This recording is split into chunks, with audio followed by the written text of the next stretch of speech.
Hey guys, and welcome back to another video. So once again, I'm still in my home library just because I didn't have time to lug all the stuff to the school library to film because we are getting ready to go to Disney World, as I mentioned in my last video. In fact, when this video comes out, I will be in Disney World and I will be vlogging some of the things that I'm eating and some of the things that I'm reading. So look forward to that video coming out probably this weekend. So I'm going to tell you today all the books that I want to read in the month of October. It's a lot of books. Let's be real, I never get to all these books I say I'm going to, but you know, it's fun to be hopeful. So for each of these, I'm going to tell you basically why I want to read the book, what I already know about the book, and how many stars I think I will give the book. We'll see if I'm correct after I read it.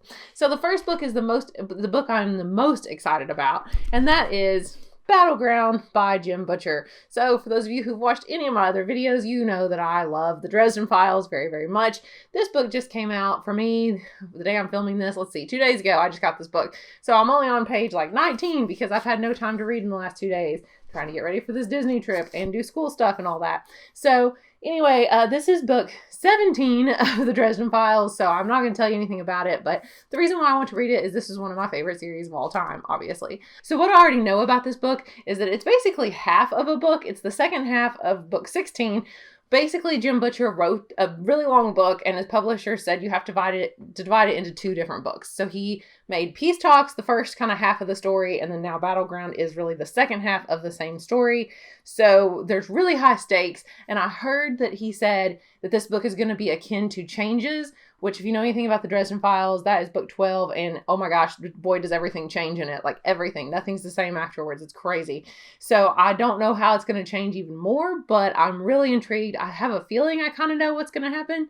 At least the big overall change, but I'm not sure. So anyway, I can't really tell you more about this, but I know I'm going to give it 5 stars because I give every Dresden Files book, except probably Ghost Story. I didn't like that one. I'm one of those people that didn't like it. But I would probably give this 5 stars. The next book that I'm going to read for sure, and I've already started it, is Days of Blood and Starlight, which is the sequel. This is by Laini Taylor, by the way. The sequel to Daughter of Smoke and Bone that I read last month. I am 139 pages into it right now, and it's really amazing. So, of course, I want to read it because I read the first book, and it was awesome. It really got me out of my reading slump. I gave it 4 stars. I expect to give this one 4 stars as well. I kind of compared it to the movie Underworld, which I'm still thinking is correct. I don't know why.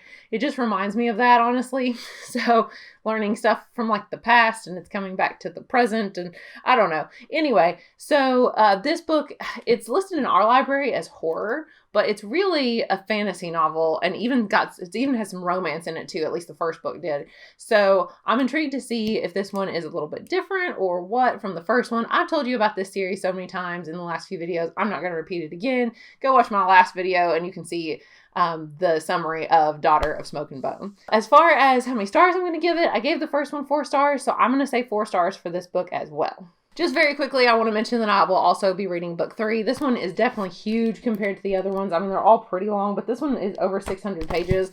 But this one is called Dreams of Gods and Monsters, book 3 in this series of Daughter of Smoke and Bone. I think that's the name of the trilogy. Yeah, Daughter of Smoke and Bone trilogy, also by Laini Taylor. And so I will be reading this for sure because I loved the other ones. And I know I'm going to love this one too. Next, as I mentioned in my last video, I've been reading The Count of Monte Cristo already. I'm only like 4 chapters in, and this is my super old copy of it that came from my, what looks like my used bookstore shelf over here. It's super, super old. And, oh wait, let's smell it. That smells good. That's great.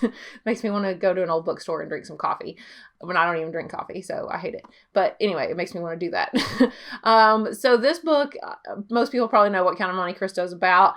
Well, the reason why I want to read it, I guess I should say that first, shouldn't I? The reason why I want to read this book is because it's a classic that I've never read, and I think I would really enjoy it. I saw the movie a long time ago, like when I was really young, and I loved it. As far as what I know about it, I just know it's about revenge. I love the movie V for Vendetta, and he references this book and the movie somewhat as well. And I know he says like, oh, the main character cared more about revenge than he did about the girl that he loved. And I know that that these conspirators sort of like work together to basically send him off to like prison. And when he comes back, he's like this changed man that just develops this elaborate revenge plot on these conspirators. That's all I really know about it. So I'm hoping I really enjoy it. I'm going to predict that I will give it 4 stars because I'm reading the unabridged version and I know that there is some lengthy stuff in there. It's like over 1,200 pages. The author got paid by the word back in the day. So there might be some stuff in there that's not even really needed, like some side plots, backstories, descriptions, things like that. So I'm expecting that it's a little bit slow moving, or else I would probably give it 5 stars, but it's a classic and I think I'm still really going to enjoy the plot. So those are all the main books that I want to read in October. I'm not going to go too crazy and put too many things on the list. Other than that, I would like to get around to Throne of Glass at some point if I can, by Sarah J. Maas, because I've heard that it's actually pretty good, and I liked some of the Court of Thorns and Roses books by her also. But I do want to point out, so I am going to try to read Prince Lestat if I can. I did not get very far. So this is kind of the newer of the Lestat books by Anne Rice, and I've only read them each one time, so I definitely want to reread them. And October seems like a great month to read a vampire book. So it's been it's been since the book came out, whenever that was, years ago, that I've read this. Now I have to look and see. Let's see, 2014. So I haven't read this book in 6 years. So I would like to go back and reread this one, as well as the other 2 of the newer Lestat books if I get time. Also, if I get time, I wanted to finish The Diviners because I never got more than halfway through and I was really enjoying it. But I told you the story before about how that's when I first found out about little baby Ash here. Oh yeah, we're naming him Asher. Did I tell you that? Yeah, his name's Asher, and so we're gonna call him Ash for short. When I found out about little baby Asher, I was just a little bit nauseous for a while, and it was always when I was reading this book. So then I could never read this book again because it made me feel nauseous. The nausea's totally gone now. I'm on week 21 now, so no more nausea. So that's exciting. So I think I should be able to pick this book back up again and not feel sick about doing so. And it's kind of scary, and October seems to be the month that I should definitely get around to reading this. Lastly, I always read a story by H.P. Lovecraft during the month of October. It's just my tradition and has been for years, ever since I discovered H.P. Lovecraft. Obviously, The Call of Cthulhu is like the big story, and I reread it a lot. So sometimes I try to branch out and read some of his other stories. This is like his complete collection of short stories. It's like massive and super heavy. But I remember I got it for really cheap. It was only like $10 or $12 or something. So anyway, I have read quite a few, like The Mountains of Madness. I remember that one. What is it? The Thing on the Doorstep. I read that one. The Shadow over Innsmouth. I read that one. So I have read quite a few of like kind of the more common, more well-known stories.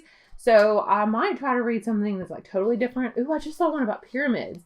Under the Pyramids. Well, I'm going to read that one because I love ancient Egypt. I used to want to be an Egyptologist. It says with Harry Houdini. Wait, what? At first I thought he wrote it with Harry Houdini, but I guess it says Lovecraft was going to make a fictionalized adventure with Harry Houdini.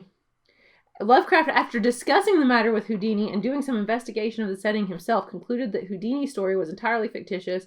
Oh, so this was like supposedly his story. Okay. So he felt at liberty to use his own imagination. So it's like Harry Houdini's story, but then like not really. It also appeared under the title Imprisoned with the Pharaohs under Houdini's name in Weird Tales in 1924.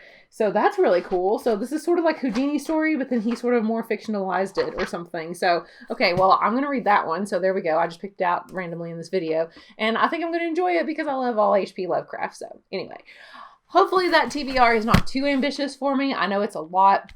I'm hoping to have more time to read in October because I think everything's going to slow down now a little bit with school, although we all are going back in person on October 14th. But anyway, I do think that I will get to read some at Disney World, so make sure to watch my vlog this weekend about my travels and my eats and my reads. So I will see you guys then. Bye.